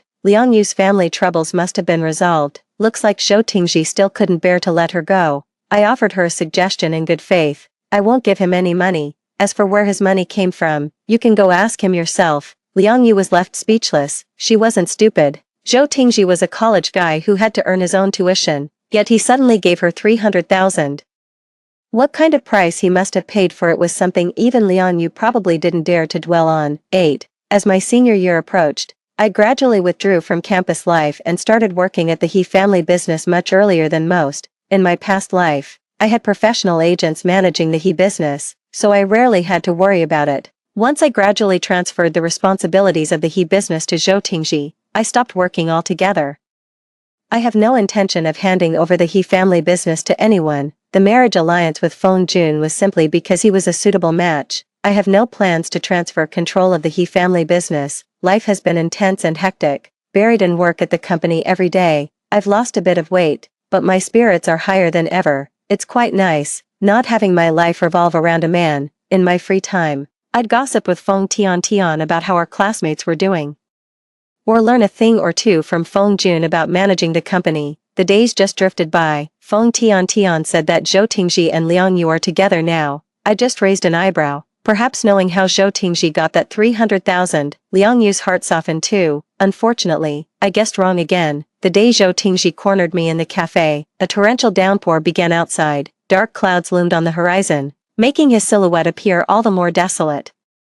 I had just met Feng Jun when we ran into Zhou Tingji. Surprisingly, the encounter was calm. Watching Zhou Tingji's furrowed brow, I made the introductions for Feng Jun. Feng Jun, the future tech tycoon and sole heir to the Feng family, was also Zhou Tingji's most detested business rival in his past life. At that moment, Feng Jun's gaze was clear and steady as he gave Zhou Tingji a measured, unhurried nod. Feng Jun's looks were on par with Zhou Tingji's, but his icy personality and sharp tongue took the edge off his handsomeness. Yet, his exceptional aura more than made up for it. When the two of them stood together, your eyes were always drawn to Feng Jun first. His gaze lingered on Feng Jun for a moment before he turned to me and said, "Let's talk." I gave a noncommittal shrug. "No, thanks, Feng Jun and I have things to do." Perhaps he had never seen me reject him so bluntly before. Zhou Tingji seemed caught off guard, reflexively saying, "I came all the way to find you, huh?" Feng Jun let out a light chuckle, meeting Zhou Tingji's furious gaze. "How very gracious of you to stoop to my level." I turned my head away so he wouldn't see the smile playing on my lips. I was quite surprised when Zhou Tingji didn't retort. In their past life, they were like fire and ice. Zhou Tingji had become even more reserved. I sighed. He had changed, too. It seemed Zhou Tingji wouldn't leave unless things were spelled out clearly. I said to Feng Jun, "I need to handle some personal matters. Let's call it a day for now." Feng Jun's eyes were deep and inscrutable like a dark pool. He turned and left. "Look at that little attitude." 9. Zhou Tingji looked at me with an inscrutable expression. "So the rumors are true." I was taken aback. After Feng Jun announced his engagement, I was inexplicably dragged into it. He was already the center of attention, and I got dragged into the spotlight too. The heiress of the He group. So, you're the heiress of the He group. He closed his eyes for a moment, I took a lazy sip of coffee, then looked up and fixed my gaze on him. What exactly are you trying to say? He lowered his eyes. So you've been lying to me all along. I turned my head to watch the sudden downpour on the horizon. That's right, I deceived you. And you deceived me. We're even. How can we ever be even? What do you want? Zhou Tingji let out a sigh. He Nian, give me another chance. I nearly spat out my coffee. Zhou Tingji, you've truly impressed me. He looked up, his tone desolate. Liang Yu is different from what I imagined. He Nian didn't seem to possess a trace of a woman's gentleness. She was bright and magnanimous, tackling everything with fiery zeal. Yet Zhou Tingji knew just how cherished he had been by her in the past. She reserved all her tenderness for him. Liang Yu appeared outwardly feminine, as clear and gentle as water. It was only after getting to know her that one realized how cold Liang Yu truly was. Perhaps it was because he wasn't yet the esteemed Mr. Zhou that everyone would later fawn over. I had the misfortune of witnessing Liang Yu's heartlessness. Once he had no money and was of no further use. Liang Yu left without a second thought. She continued to flit from one man to another. He couldn't get Liang Yu to share a 10-square-meter basement with him, let alone join him in starting a business or, like He Nian, have a warm meal waiting for him at home. When he lived in the basement, he would often think back to what he had been pondering at this same time in his previous life. Back then, Liang Yu had also taken his money, but since he was He Nian's boyfriend, they naturally never got together. Zhou Tingji thought he would wait until he had settled things with He Nian, wait until he could offer Liang Yu a good life. But what Zhou Tingji ended up waiting for was Liang Yu flying far away abroad to marry a wealthy foreign man. He was stewing in his own resentment, consumed every day by thoughts of how to make money and how to win Liang Yu back. As for He Nian, he just needed her at the time. That's all. Did you know how it would end all along?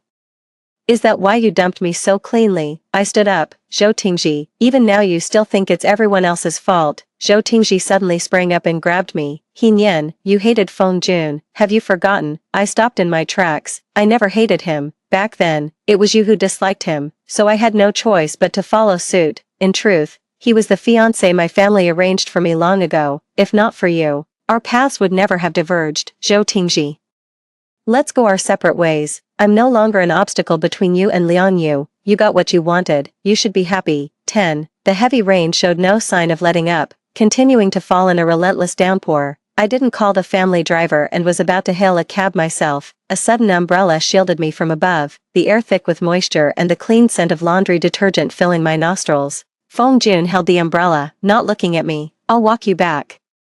I didn't refuse. He Nian, let's get married. Even Feng Jun himself was stunned by his own words. Sheltered beneath the umbrella, he resembled a fallen noble, suddenly touched by the mundane warmth of the mortal world. A glimmer gradually brightened within his shimmering gaze. I brought him back to the villa. Raindrops trickled from my hair down his neck, and I wet my lips. The next instant, he swept me up into his arms. I buried my face in his chest, blushing as I pointed toward the bathroom. Don't you dare think of another man from now on. Feng Jun lifted a strand of hair by my ear and whispered a threat. You can only think of me, or I can't promise you'll have the strength to go looking for another man. And then I had no strength left. Feng Jun is the kind of person who effortlessly wins people over. I think if he wanted to, making a woman fall in love with him would be all too easy. 11. I never thought I'd see Zhou Tingji standing before me again. Nian Nian, have you been well?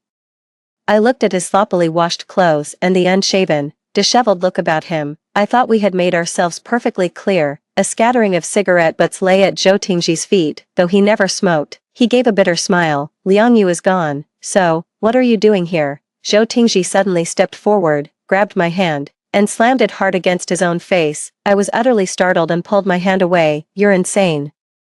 His eyes were frighteningly red as he grabbed my shoulders. Nian Nian, please forgive me. Let's go back to how we were before. We'll start our business and work hard together. With you as my supportive partner, I see my own heart clearly now. It turns out I never loved Liang Yu. I was just unwilling to accept it. It's always been you that I love. His grip on my shoulders was painfully tight. I winced and said softly, let go of me. You're hurting me, as if snapping back to reality.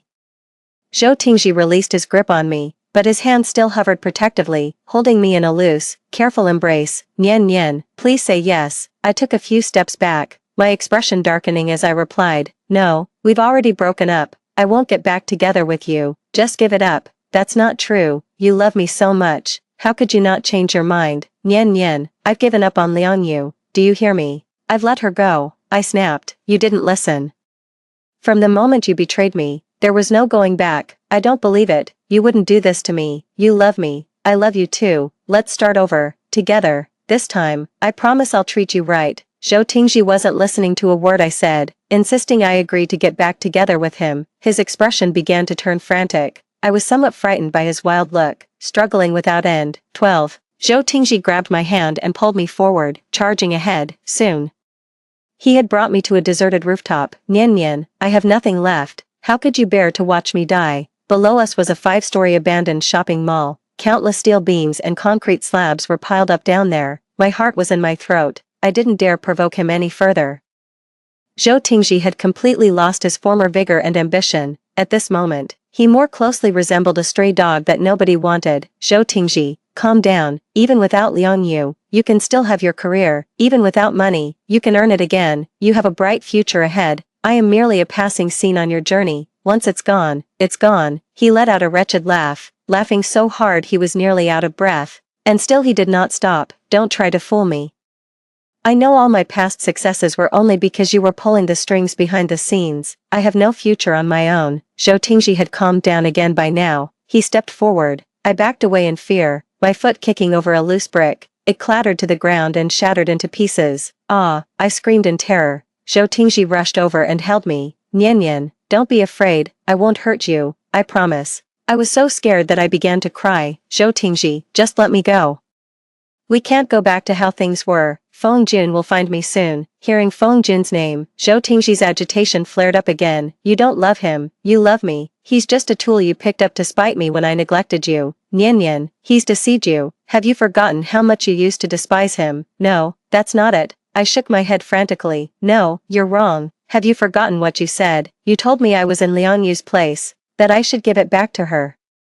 I did exactly that. So what are you doing now? Zhou Tingji crouched on the ground in agony, clutching his head. Stop it, just stop. He reached out and wrapped his arms around my legs. I'm sorry, Nian Nian, please, just forgive me this once. 13. No. Feng Jun hauled himself up the stairs, panting heavily and drenched in sweat. His icy gaze fixed squarely on Zhou Tingji. Get your filthy hands off her. Zhou Tingji stared at the man before him. A surge of anger welled up inside him. If it weren't for him, He Nian would never have left. If not for him, he would have definitely won He Nian back. Then everything would fall back into the pattern of his past life. He would achieve fame and fortune, marry He Nian, and this time, he would never betray her. He would only stay away from Liang Yu and devote himself wholeheartedly to He Nian. They would have their own children and a blissfully happy life. He Nian would cherish him just as she had before. Zhou Tingji saw red. He charged forward, consumed by the single thought of making this person disappear forever. Feng Jun dodged Zhou Tingji's punch and lunged at him in return. The two men were locked in a fierce brawl, like males fighting over a mate. Neither held back. Feng Jun took a punch to the face, then retaliated with a blow to Zhou Tingji's jaw. I rushed forward and threw myself on top of Feng Jun. Zhou Tingji, stop. Unexpectedly, Zhou Tingji halted. 14. He stumbled and fell to the ground in a heap. Nian Nian, you're so heartless. I hurriedly checked the wound on Feng Jun's face, and upon hearing that, I shot to my feet. Smack. My palm stung as I slapped Zhou Tingji across the face. He froze. Yet, I began talking about something completely unrelated. I remember that day, after Liang Yu barged into our home, you shielded her and took her away. You left me there alone, with everyone staring at me. I couldn't move. My whole body was trembling. I thought you'd come back that day. That you'd explain, but you never did. I waited from dusk till dawn, and there was never any word from you. Do you know why I drove out that night? I looked at Zhou Tingji's frozen expression and whispered, it was Liang Yu. She sent me photos of you two together. I went looking for you like a madwoman, and I found you. I got you into the car, but her words kept echoing in my ears. I was so sick of it all. I crouched down, slowly leaning in close to him, and murmured by his ear. So I just floored it. I crashed. I was going to make sure you went down with me. Seeing his vacant stare fixed on my face, I let out a bitter laugh. Now do you really think there's any way we could ever be together? I got up and walked over to Feng Jun, taking him by the hand to lead him away. A long moment passed. From behind us came Zhou Tingji's choked, desperate roar, a sound like a small, cornered animal whimpering from deep in its throat. It was carried away on the wind. 15. Feng Jun and I had a wedding that was both lavish and understated. Now that you know my secret, are you afraid of me? My love is not to be betrayed. Be careful. or I might just devour you. In my wedding dress, I smiled as I straightened Feng Jun's suit. He caught my fidgeting hands. Darling, the prenup is signed. I don't have a penny to my name. Relax. There's no one else in the world quite like you. With such a passion for rescuing men on the brink of ruin, I shot him an angry glare. That day, when he came back, he wrung out every last detail about me and Zhou Tingji, and only let me off after making me write a letter of guarantee 10 times over. After that, he kept me under his protection, and I never saw Zhou Tingji again. I only heard the occasional scrap of news about him from Feng Tian. Word got out about the loan shark debt he took on for Liang Yu, faced with the crushing interest. He had no choice but to work tirelessly to pay it off. Every day was a relentless grind. Unlike in the previous life, without me there to clean up his mess, his hand was broken by someone. Perhaps Zhou Tingji is still the same Zhou Tingji, not a useless man who only rose to prominence by riding my coattails. Maybe he'll start another business in the future, but this time, he'll have to rely on himself. A few years into the marriage, Liang Yu, just like in her past life, got divorced and returned to her home country in disgrace. I heard she went to see Zhou Tingji, but he refused to meet with her. The last time I saw Liang Yu, she showed up at the party arm in arm with a man old enough to be her grandfather. Zhou Tingji was also in attendance. Using the knowledge from his past life, he founded a modestly successful company. It wasn't as prosperous as in his previous life, but it was doing quite well. His name still comes up in the news from time to time. When asked in interviews why he never married, he would just smile and deftly change the subject.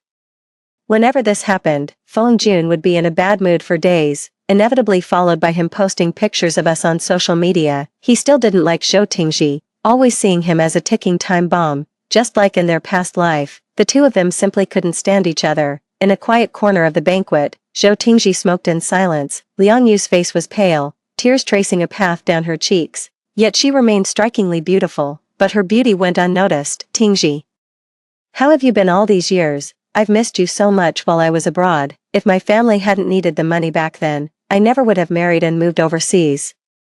Did you ever think of me? We had stumbled into a tense standoff, and both Feng Jun and I came to an awkward halt. Zhou Tingji saw me, offering a slight smile and a nod. Noticing the slight swell of my abdomen, he silently stubbed out his cigarette. Miss Liang, please make yourself at home. True to form, he didn't even glance at Liang Yu, walking right past us without a second look. Feng Jun shot me a sidelong glance. Pulling me tight against him, he looked utterly spooked, jumping at shadows. Liang Yu stared wide-eyed, as if she couldn't believe Zhou Tingji could so casually treat her like thin air. Meeting my gaze, which held a hint of a smirk, he turned his head away in a flustered manner. Arm in arm with Feng Jun, I plunged into this world of fame and fortune. My ties with others had come to an end. It was time for everyone to go their separate ways. The end. That's all for the first story. Don't go away. The next one is even more exciting. Winter has come again, every year. My husband and son inexplicably develop an allergic reaction to me, breaking out in rashes all over, and we can never pinpoint the cause. Because of this, they've drawn a line between us and moved to live in another house. Even when I fell and bled profusely from my head, they didn't come back. Even after I was hospitalized from a car accident, it remained a battle I had to fight alone. We've become the strangest of family members. I'm going to be the death of them. I endured the bitter winter alone, waiting and longing in solitude, hoping for the warm spring to return my sweet family to me. But then, I unexpectedly overheard a conversation between two people. Dad, we only get to see Auntie Sue in the winter. Can't we make the allergy season last longer? Auntie Sue, my husband's childhood sweetheart. Dad ruffled his son's hair. It's not good to take too much allergy medicine. Auntie Sue would worry too. Dad will bring you over when he has time. The son clapped his hands. Yay, I love the mango candies in winter the most. That way I get to see Auntie Sue. Mangoes, the very allergen I've gone to such lengths to keep my son from. The one that could kill him. After standing in the bitter wind for a long time, I quietly made my way home. When the warm spring returned, I withdrew all my care and concern. Eat whatever you like. If you think I'm abusing you, go ahead and call the police. I don't want custody anyway. My son wasn't used to me acting this way. He just stood there, silent for a long while. After what felt like an eternity, he finally tore open the wrapper of the mango candy. The look of anticipation in his eyes cut me to the core. He probably thought that eating it would bring him back to his mother's arms. I've told you countless times, the warnings engraved on the school badge are completely pointless. Su Yichen rushed over in a panic and knocked the candy out of his son's hand. Shiran, what's wrong with you today? You're completely out of it. Our son almost ate the mango candy. You know how severe his allergy is and how dangerous it can be. It's not like this is news to you. Yeah, I know. I was like a clown, avoiding anything and everything related to mangoes. When buying snacks or milk, I scrutinized every single word on the labels, terrified of missing something. I told my son over and over again, "You must not eat any mango anyone gives you, understand? Otherwise, you'll end up in the hospital getting a shot that'll make your backside feel like it's on fire." I repeated it tirelessly to the teachers and classmates once more. Zixuan is allergic to mangoes. Please keep a close eye out. I treated mangoes like a sworn enemy, but that piece of mango candy was given by Su Yichen. It was their ticket to see Su's mom. I composed my expression. How did he get mango candy? Shouldn't you be the one to answer that? A flicker of panic crossed Su Yichen's eyes before he brushed it off with a casual remark and took his son upstairs. They were used to waiting for me to prepare a lavish table of dishes, surrounded by handcrafted gifts, celebrating the family's reunion. But not this time. The dining table was completely bare. Su Yichen frowned. "Shiran, what's wrong with you today?" He saw the redness in my eyes and sighed with a touch of helplessness. "Are you still upset? I'll find a way to fix what ails us both. Blame this wretched, allergy-ridden winter for keeping me away when you needed me most." My fingernails dug deep into my palms. So he still remembered. When I was pregnant, my mother was diagnosed with leukemia. Su Yichen wanted to save the baby, but I wanted to save my mother. I'm donating my bone marrow, and no one is going to stop me. No one faced a harder choice than I did. I loved my baby too, but she was my mother. But it was as if my mother had gotten wind of the news, and her health began to deteriorate rapidly. She was no longer a candidate for the transplant. It was then we learned she hadn't been taking her medication properly. She had given her own chance at survival to the new life. I gritted my teeth through the delivery, but the postpartum hormonal shifts still plunged me into depression. Winters were the worst. When I was left alone, a profound sense of gloom seemed to scream from every corner. I just can't seem to feel any joy. I've thought about ending it all several times, but then I think of my son. The child that mother brought home never grew up, and in the end, I couldn't bring myself to do it. To keep them around, I'd wrap myself up like a plastic mannequin every year, even wearing a gas mask. But it seems they can't even share the same air as me. They still break out in hives, and we can never pinpoint the allergen. Su Yichen hurried out the door with his son. "Shiran, the allergies are bad, but let's just get through it. I'll bring the child back in the spring." I couldn't make sense of it. I kept showering, scrubbing my back until it bled, in a self-punishing way. I felt this was heaven's punishment for me. I lay in the bathtub and cried myself to sleep. That agonizing winter was a bitter struggle. It was all just a scam. Chapter 2. I removed Su Yichen's hand and went back to my room alone. My son ended up in the hospital that night. He couldn't resist the mango candy and ate it himself. Children can't hide their true feelings. Even in a feverish daze, he was still murmuring, "I want Mama Su. I don't want to go home," each word cut like a knife. Having just finished speaking with the doctor, I nearly lost my footing. I handed the notes I had taken to Su Yichen and let out a long sigh. "Let's get a divorce. He can go live with his precious Auntie Su." Su Yichen scoffed. "You believe the nonsense a child spouts." He looked me in the eye, his explanation a strange mix of sincerity and pretense. "You know Sun Yanwei too. I haven't had any contact with her since we got married. I took our son to see her that one time, and the kid probably got his memories mixed up. Seeing someone after a long absence can feel novel. It's only natural." Before I could even react, Sun Yanwei came rushing over and went straight to our son. She picked up the child with a pained expression and started scolding me. "Sister Shiran, how could he be allergic to mangoes? He's such a good boy. Why did you have to put him through this? Just a couple of days ago, I had him looking all plump and healthy." The people around us all stopped in their tracks. A stepmother can never love a child like their real mother. Poor kid. "This is why you shouldn't get divorced so lightly." Perhaps noticing the intensity of my gaze, she quickly tried to explain. "Shiran, please don't take it the wrong way. That's not what I meant. I'm just so worried about the child. Why does he always have to suffer like this?" I turned and went to the bathroom, splashing some water on my face to calm myself down. He endured all that suffering just to get away from me, to go see his Auntie Sue, from the age of 3 until now. When I returned and was about to go in, the room was filled with laughter and cheerful voices. "Daddy, I want to stay with Mommy a little longer," he pleaded so sweetly, and Sun Yanwei's face was full of hopeful anticipation. Su Yichen refused without a second thought. "No, it was already dangerous enough for you to come here so rashly. I told you we can't let this get back to Shiran." Sun Yanwei bit her lower lip, pleading with a pout. Just this once, okay, I'll make sure to avoid Chiron. I'll leave as soon as I'm sure the child is healthy. I only see him for 3 months a year. What's a few more days? Su Yichen stared into her eyes and finally relented. Just this once. I gave a self-deprecating laugh. I felt like the other woman, the one who breaks up a family. The doctor entered, looked at Su Yichen, and grew visibly annoyed when he couldn't answer any of the questions. What is the child's allergy history? What medications has he taken before? What were his most severe symptoms? Haven't you, as parents, paid attention to any of this? Sun Yanwei twisted her fingers nervously, while Su Yichen awkwardly sent me a message. Just then, I pushed the door open and walked in. Tell me, never mind. I gave the doctor a detailed account of my son's condition. He's my own flesh and blood. I couldn't bear to see him suffer. Back in the hospital room, Sun Yanwei made a show of leaving. My son looked at me and burst into loud, wailing sobs. No.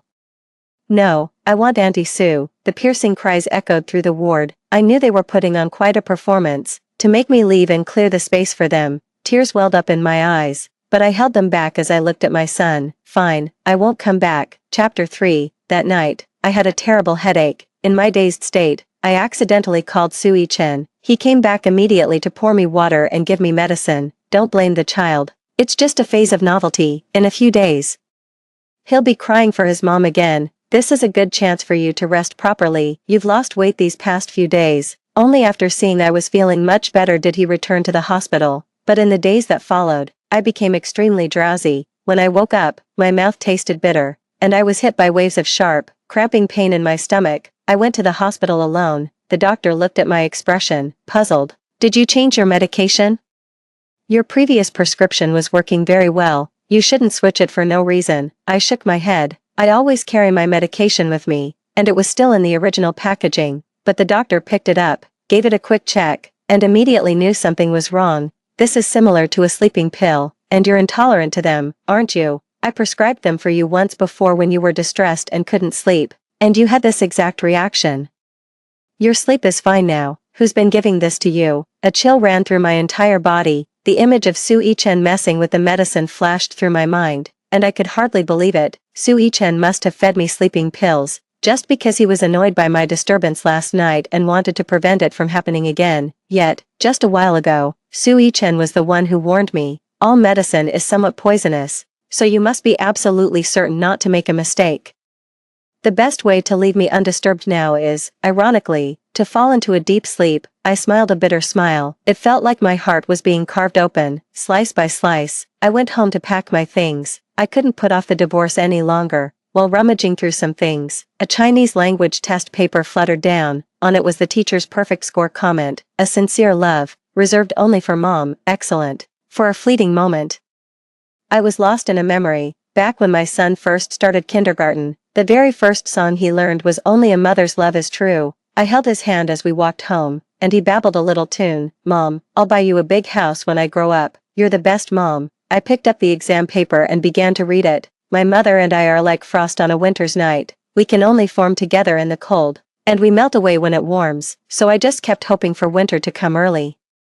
Every word was filled with love, but none of it was for me. A crushing sense of defeat broke my spirit. After sitting alone for a long time, I stood up, carefully cleaned my mother's memorial tablet, and held it close to my chest. Mom, the legacy you left me is too heavy. I'm taking you away from here. I don't want anyone anymore. The sound of the lock turning echoed as Su Yichen brought his son home from the hospital, still young and unable to keep his thoughts to himself. The boy picked up right where he left off. Dad, another 9 months of this. I have to sit up straight, stand up straight, can't eat this, can't eat that, it's torture. Su Yichen gave him a light tap on the head. Don't talk nonsense. I'm doing this for your own good. The boy pouted, but I'm really unhappy. Auntie Sue would never do this, so that's what this is about. Hearing those words again, I was surprised by my own calmness. Those 9 difficult months for him were a time I cherished with all my heart. I lived in constant fear, terrified that the 3-month allergic phase would be prolonged, yet in their eyes, it was nothing but a calamity. Seeing me in the bedroom, Su Yichen thought I hadn't heard. After scolding the child, he brought him over. Chiron, this little rascal is just too mischievous. It's a good thing you didn't go to the hospital, or he would have worn you out completely. Chapter 4. I murmured a soft reply. I placed my mother's memorial tablet into my bag. I made up an excuse and took the marriage certificate to see a lawyer, who saw through it immediately. The young man offered comfort. This marriage certificate is a forgery. We've seen quite a few of these lately. You don't need a divorce, and you can actually sue them for producing a fake document. I am utterly exhausted, and my silhouette is unbearably lonely. All these years, I feel like nothing but a clown, without even the right to voice my grievances. The family I hold dear is not my family at all. I was driven to the brink of madness. The child I risked my life to bring into this world wasn't even mine. The only thing we share is a slight resemblance in our faces. How could he do this to me? Just before my mother passed away, I became the very mistress she despised most, giving birth to the illegitimate child she would have loathed. When I got home, Sun Yenwei was there again. She quickly stood up upon seeing me. Oh, Shiran's back. I should be going too. I was just passing by and thought I'd check in on how the child is recovering. I stopped her. Don't go. There's something we need to clear up. I pulled the fake marriage certificate from my bag, my voice calm yet broken. I want to hear an explanation. I'm like a self-destructive lunatic. What misunderstanding could there even be? He's kept it from me for 6 years, but I just want to hear it. I begged him to spin another lie, to tell me the lawyer was lying, that I was his wife. All these years, we'd been loving, sweet, and simply happy, that allergy was just a curse. I've been praying on my knees all these years, and it's almost broken now. Su Yichen, visibly uncomfortable under my stare, finally spoke with resignation. Shiran, Nianwei was in a bit of trouble back then. She needed frequent treatment, and it was a real hassle without a guardian's signature. I had no choice but you didn't overthink it. My ears went deaf, filled with a deafening buzz. Enough. I don't want to hear any more. I don't even have a proper title or status. How can I make a fuss without any standing? Su Yichen nudged my shoulder. Shiran, calm down. I was calm enough, but I couldn't grasp what he meant. I didn't even dare raise a hand, couldn't shout for him to get out. I was the other woman. I suddenly felt like laughing. I was the one who didn't belong in this house. I couldn't help but remember how he started traveling for work frequently not long after we got married, and I suppose I should thank myself for having a child. It gave them the perfect excuse, allergies, to leave for a full 3 months every year. That must have been so hard for them. Su Yichen stared at me, dumbfounded. Shiran, please don't be like this. My marriage to Nianwei is a sham. It's meant to be annulled. It's just that Nianwei's health hasn't been great these past few years, so I haven't gotten around to it. I'll go and have it annulled in a few days. Sun Nianwei also came over to apologize, but she knocked over a shelf. When the shelf fell, Su Yichen grabbed me first, but in the next instant, he let go to shield Sun Nianwei. I was knocked to the ground by the shelf, a gash torn open on my arm, blood flowing freely. Meanwhile, the father and son both rushed to crowd around Sun Nianwei. Are you hurt anywhere? Does it hurt? You're not strong to begin with. Come on, let's get you to the hospital right away. Amidst their concerned gazes, I struggled to my feet alone, leaning on my bloodied hand, and walked straight out. I began to sing the love song from our wedding. Back then, our eyes held only a tender, profound gaze for one another. Let's not see each other again. When Su Yichen turned around, Lin Shiran was gone. All that remained on the floor was a streak of blood. He shot to his feet and bolted out of the room, but he was met only by an empty, desolate corridor. Chapter 5. Su Yichen returned to the room, and his son looked behind him with confusion. Where's Mom? Su Yichen couldn't quite describe what he was feeling, but something just felt off. Mom went out on some business. Dad's going to find her now. You stay here with Auntie Sue for a little while. I'll be back soon. It only dawned on him later that these forms of address were rather inappropriate. In the past, thinking it was just kids being casual, he hadn't paid it any mind. Su Yichen rushed out the door in a hurry, searching everywhere, but he couldn't see Lin Shiran anywhere. She had never been like this before. There were no hysterical accusations, no breakdown into sobs. Just like that, she left in silence. As if abandoned by the whole world, she had grown much thinner. It seemed that every winter, Lin Shiran would become extremely gaunt. It was only during those 9 months of reunion that she came alive, finding new ways to cook delicious meals for them and savoring the moments of family togetherness. But now, this year is very different, starting with that reunion dish that never reappeared, and the smiling faces that never gathered again. Everything, absolutely everything, was telling him that Lin Shiran had found something out. Her heart ached, unable to believe it could be true. She wanted to refute it, to prove it wrong, but she never imagined that all of it was real. Su Yichen anxiously ran his fingers through his hair, tousling it. Back home, Sun Yenwei held her son in her arms. The boy clung to her, looking every bit like a real mother and son. Sun Yenwei was still talking nonsense with the boy. Sweetie, if both your moms fell into the river, who would you save first? The boy opened his eyes wide, not hesitating for a second. Mommy, you.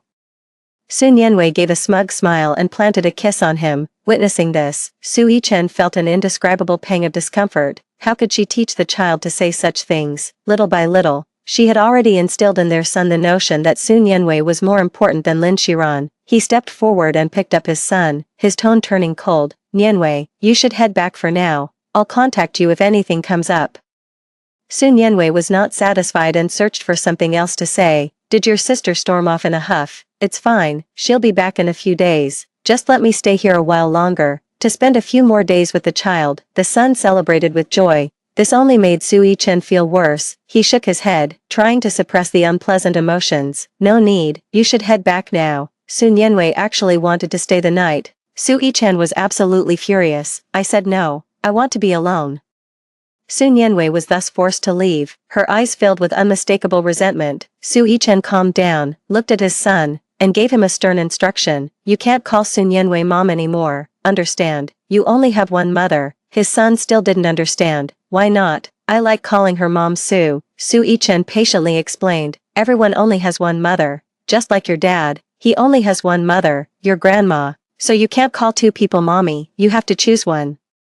To everyone's surprise, the little boy spoke up. Then I want Auntie Su. I don't want mommy. Su Yichen was furious. Do you have any conscience saying that? Your mother carried you for 9 months. Didn't they teach you how hard that is in school? The son was scared into crying, but he explained why. Auntie Su wouldn't make me take medicine every day, she wouldn't nag me, she'd let me play and sleep properly. I hate mom. Auntie Su says if you really love a child, you won't make them unhappy. Making me happy is what love is. Su Yichen clenched his fists. Sun Yanwei had long since led his son astray. What kind of nonsense is this? When your mom tells you to take your medicine, she means vitamins. That's not real medicine. She nags you because she's afraid something will happen to you.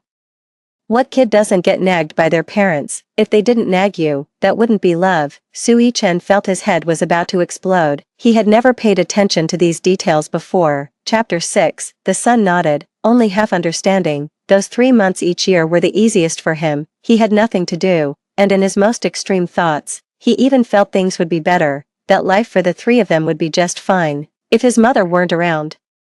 The irony was almost too much to bear. Su Yichen smoked several cigarettes in one night, and couldn't help but feel that the past few years had been somewhat absurd. He had actually agreed to Sun Yanwei's proposal. Every year, he would eat the mango he was allergic to, risking his life to run away and live with Sun Yanwei for 3 months. What on earth was the point of it all? It all came down to Sun Yanwei's fear of the cold and loneliness in winter. But he had forgotten that his wife suffered from depression, which worsened in the winter. Su Yichen made up his mind. He was going to set things right. He stayed up all night searching for Lin Xiran, wondering where she could have gone, especially with an injury on her hand, but he searched everywhere, and there was no trace to be found. His son finally felt a twinge of regret. After months of playing, he started learning his beloved game of Go again from scratch. Yet he discovered that without his mother's guidance, the lost ground could never be made up. In the past, his mother would resume nurturing him the moment he returned. This is how he earned the title of Go Prodigy. For the first time, he felt fear. His skills seemed to desert him completely. Regret also set in. He wondered if things would have been different had he not sought out Aunt Su during those 3 months. Soon, the time for the major Go tournament arrived. The son looked out to the sidelines. Only his father was there now. The encouraging figure was gone. He would tell him, "It's okay, losing is just part of the journey. I will always be proud of you." Anxious, the son stepped onto the stage. The knowledge he once had escaped him. He stood frozen for a long moment, only moving his piece haphazardly after being urged several times. As expected, he lost. The former champion now struggles to even make the top 10. His eyes welled up with tears as he kept calling for his mom. "Dad, where's mom? I miss her. I don't want to go to Aunt Sue's anymore. I want to go find mom." Sun Yanwei, who had just arrived, frozen place, her displeasure written all over her face. "Sweetie, did Auntie Sue, did I do something wrong? How about I take you out to play?" The son hid behind Su Yichen. "No, I want my mommy." Su Yichen picked him up and left. "Yanwei, you shouldn't come around for a while.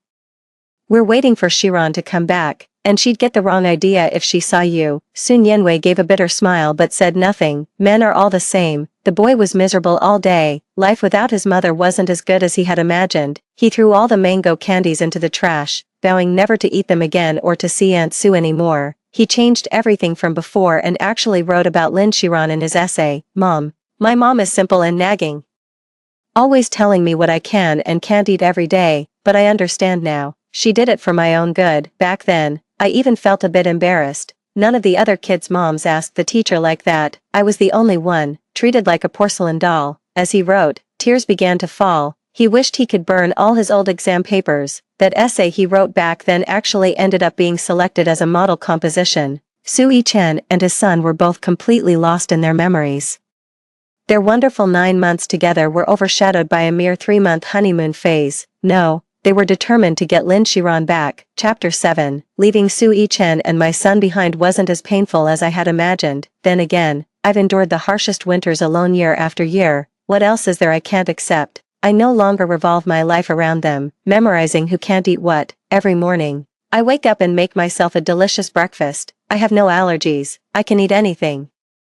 In just a few short months, I've tried every delicacy I could get my hands on. Life couldn't be better. It's just my mom and me. I spent the whole day talking with Mom, and in the end, it was just the two of us left. Just when I thought I had completely severed ties with the past, Sue Yi-chen appeared before me. It was no surprise that he found me, so I wasn't surprised either, and we just spoke calmly. Sue Yi-chen's eyes reddened. Chiron. I was wrong. I froze. A small ripple of emotion stirring in my heart, but it quickly settled. It has nothing to do with me anymore. Seeing me like this, Sue Yi-chen's heart ached even more. He had imagined many scenarios, me questioning him hysterically, me begging him to leave Sun Yenwei, but no, I was just that calm, as if everything had come to a standstill. I don't love you anymore, Sue Yi-chen. The days I saw as my salvation were nothing but their calamity. From that moment on, my heart was completely broken. My only salvation can come from myself. Sue Yi-chen shook his head desperately. No, it's not like that. I was just helping Sun Yenwei get through this difficult time. I don't want to be with her. I've never cheated. Perhaps he never physically cheated, but he had already been emotionally unfaithful long ago. He doesn't need to deny it. He enjoys the moments spent with Sun Yenwei, every winter, just like my son. I look forward to some different, exciting encounters. She might be young and energetic, full of little ideas, I'm not sure, but in any case, it left a profound and indelible mark on their lives. I was probably just part of the scenery. You only realize how important I was after losing me. But, I have no desire to go back. Sue Yi-chen was on the verge of a breakdown, but he truly didn't know how to defend himself. He knew it all along. What I said was right. It's precisely in events like these every year that he finds his joy and a sense of novelty. There's no difference between him and someone keeping a mistress on the side. They found a perverse thrill in their clandestine affair. He went even further, using his son as a cover, with both of them risking everything to chase that illicit thrill. But he truly came to regret it. Chiron, let's start over. I won't be like that again, okay? He was utterly humbled, with no confidence at all. I shook my head. Many days later, I saw him again. By his side was his son, who looked just as sleep-deprived and poorly nourished. Mom, the tearful pleas of the past echoed in my ears. The memory of him abandoning me for her, for Sue Mama, remained vivid. In the past, I truly did love him. He is the child I brought into this world against all odds, and the final gift my mother left me. Yet, he also became the deepest wound I've ever known. The two of them refused to leave and ended up living right next door to me. Every day, they bring me flowers and plants. All this noise and commotion, I couldn't take it anymore, so I asked Sue Yi-chen to meet and talk. You need to understand, we're not even legally married. You and I have no ties. Got it? Don't show your face around me anymore. Sue Yi-chen refused. I went to annul the marriage. There will be a result soon. Wait for me. Please don't be so cold. Hit me if you want, or hit our son too. It's all my fault for leading him astray. I couldn't be bothered to respond. I never expected our son would use mangoes to beg me to come back. He ate one and choked right in front of me. Chapter 8. I called the police immediately for help. He managed to survive, and then begged me through his tears. Mom, I really know I was wrong. I don't like Auntie Sue, and I promise I won't be lazy anymore. I saved him. I would have saved anyone in that situation. But I really don't want to think about that past life ever again. How can a heart that's already dead ever live again? Sue Yi-chen made a promise. I'll do everything I can to make things go back to how they were. They tried every trick in the book to please, but it all rang hollow. Finally, Sun Yenwei couldn't sit still any longer. She stubbornly refused to annul the marriage. Without my consent, you and I are still husband and wife. Haven't you all been getting along just fine with me?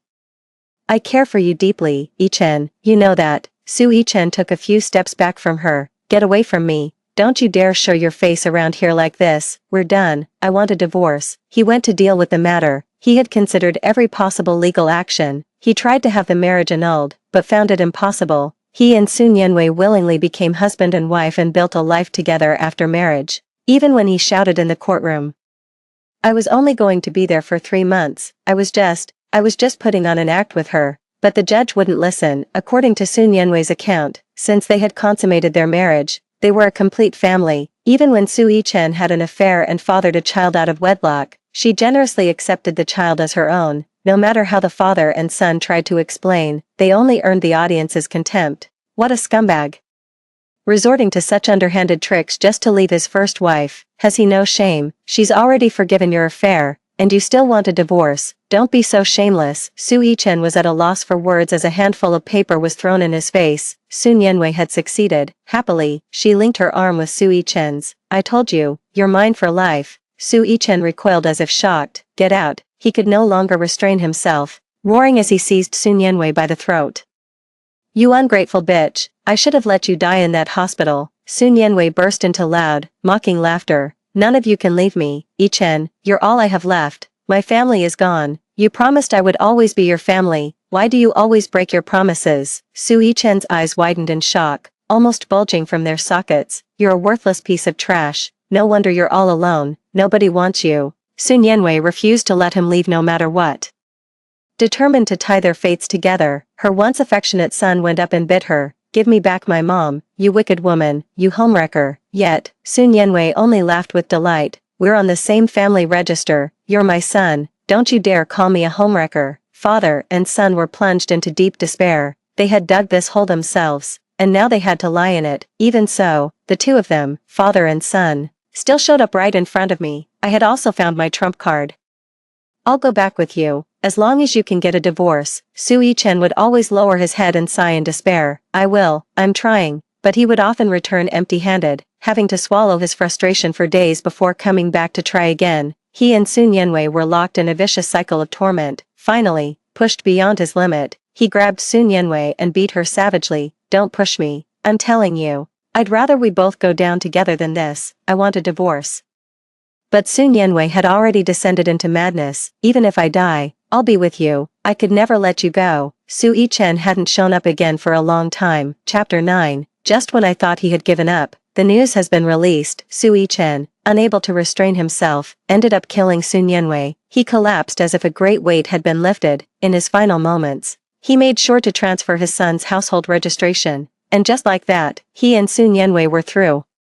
He was done with her, once and for all. Exhausted, he collapsed to the ground, feeling half dead. It was all his fault. He called the police and turned himself in. Sun Yanwei stared at Su Yichen in disbelief with her dying breath. I loved you so much. Why couldn't you be with me? Men are such trash. You enjoyed those 3 months every year, but being with me every day became your prison. Ha, neither Lin Shiran nor I won. We're both fools for ever liking you. You don't deserve it. It was that very sentence that drove Su Yichen to kill. It's all because of you. If you hadn't come into my life. But he knew Sun Yanwei was right. He was just being pathetic. He was sick of his monotonous life. Yet he didn't want to disrupt the life he already had. How can a person be so greedy? So he waited quietly for the judgment. Just like that, Su Yichen was sentenced to death. He left all his assets to my son and me. I never wanted to take care of the boy in the first place.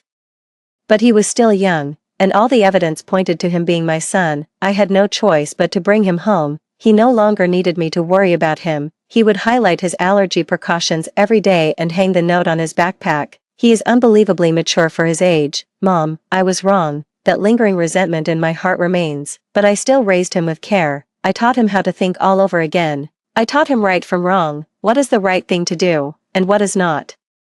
Many years later, he took over the company and got married. He always remembered my teachings and did not follow in his father's footsteps. My life has been nearly complete. I tried everything I was once afraid to do, and I also did a fair amount of charitable work. My life has been full and vibrant. I can finally say it.